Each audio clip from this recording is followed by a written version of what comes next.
I want to take my sons on a voyage. Show them the Hebridean islands that have been our home.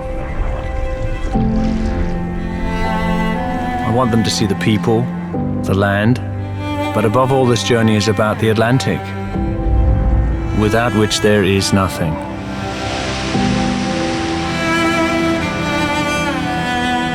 Scotland is the land of my fathers. This country has shaped my life and the lives of my boys.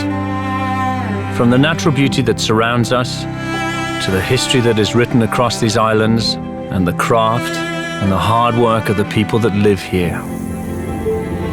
For 11 years, I've dived for scallops. I love the freedom, but I'm now coming to the end of this underwater life. Working at sea has taught me many lessons, but the most important is knowing when to walk away. I want to experience these islands now from a different perspective, and travel across these waters in a new way.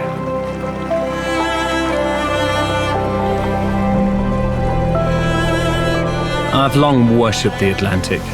This ocean has been my guide, my teacher, never my enemy.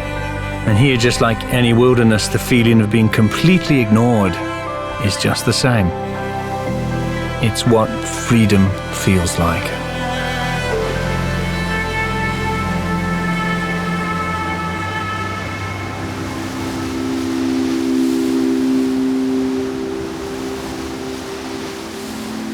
Iona has been a profoundly important spiritual place. For centuries it was said to be the final resting place of Scottish kings. What fascinates me about Iona is that there is still a strong living link with the past.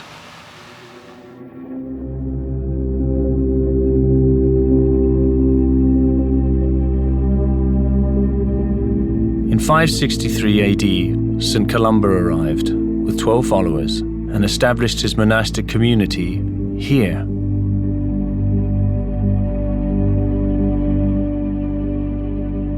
Anyone who visits this place can't help but feel it in the stones.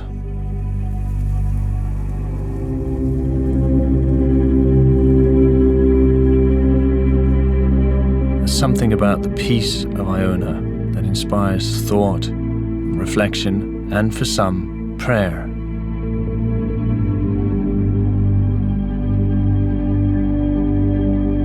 Iona is all about kings and men, but for me, my true church is nature.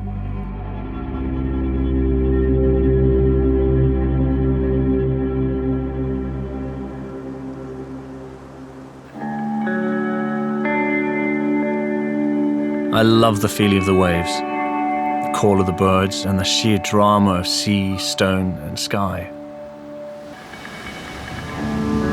And now we're heading to an island that is all about the power and magnitude of untouched nature.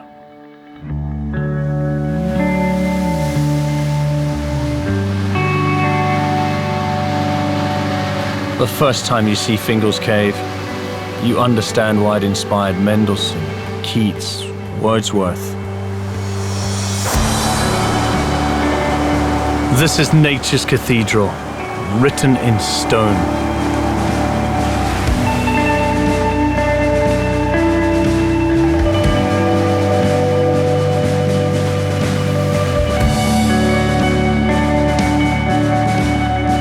Basaltic lava cooled to form these hexagonal pillars of stone. Then the Atlantic has just slowly worked away to create this cave.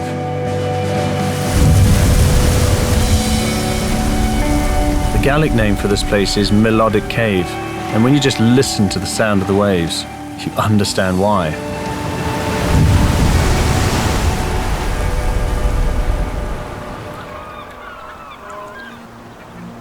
Above the cave is a territory inhabited by one of my favorite birds of all time, the puffin.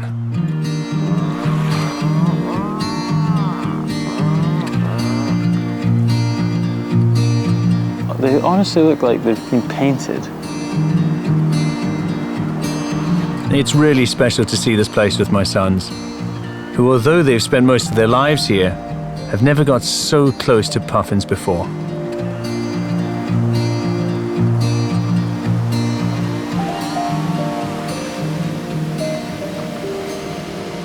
Despite the distance, all the islands are connected by the ocean and by the bonds that have formed over the years.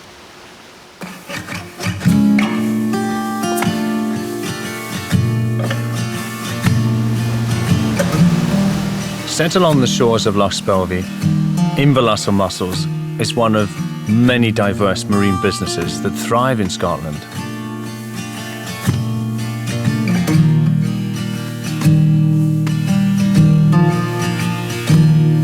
The community here is astounding. Everyone doing more than one job just to make it work.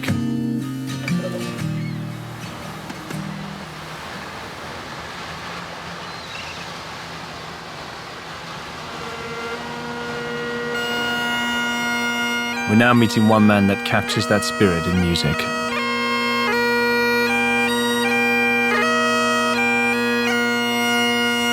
Angus MacColl is one of Scotland's greatest living pipers, and it was an honour to hear him play at Guyland Castle in Kerala.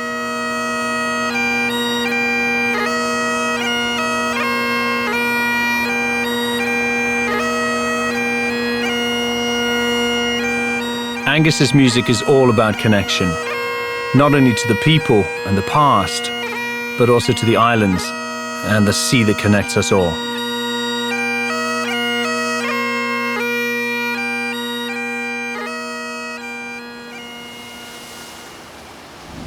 The engine of a boat becomes like a second heartbeat to us. You tune into its sound, you know when it's happy, and your heart stops if it ever stops. We're now heading to one of my favorite scallop diving spots. But first, we must navigate one of the most notorious stretches in these seas.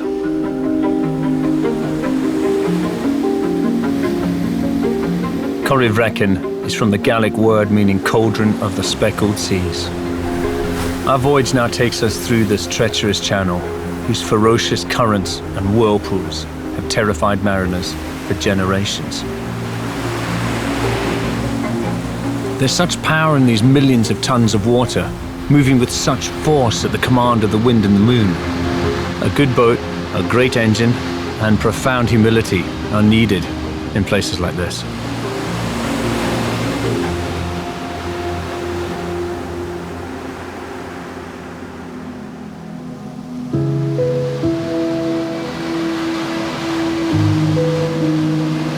I've dived in the sea around the Garvalax for most of my 11 years as a scallop diver. And it feels right that we are finishing our voyage here, and I'm sharing this moment with my sons.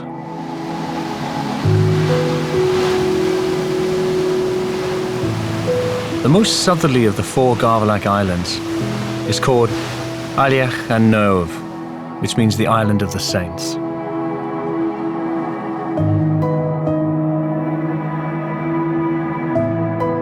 I've always loved this spot, and there are ruins dating back to 542 AD. These are the remains of a monastery founded by St. Brendan, the navigator. What was life like here in those times of profound isolation?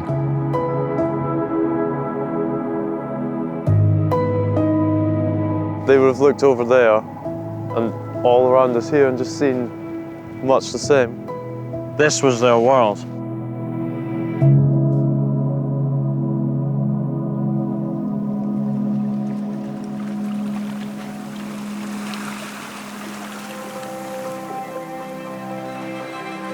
There's an old saying which I really love. We have many lives to lead before we die. And I think my days as a scallop diver are coming to an end.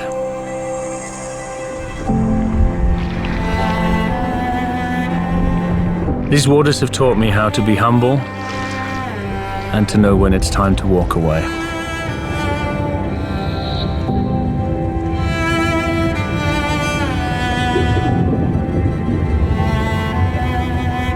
It feels really good to go for a dive with Luke and to be carrying my scallop net with no real intent, because I've got a feeling I'm going to be putting it away forever.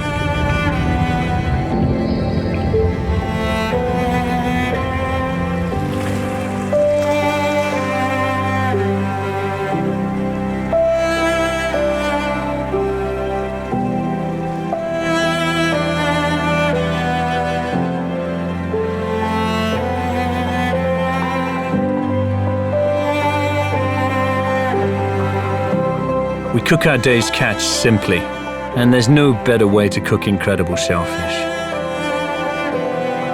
But I never get over the feeling of luck in my life to have had this chance, to learn the skill of diving for scallops, and to learn and find my way around places like this.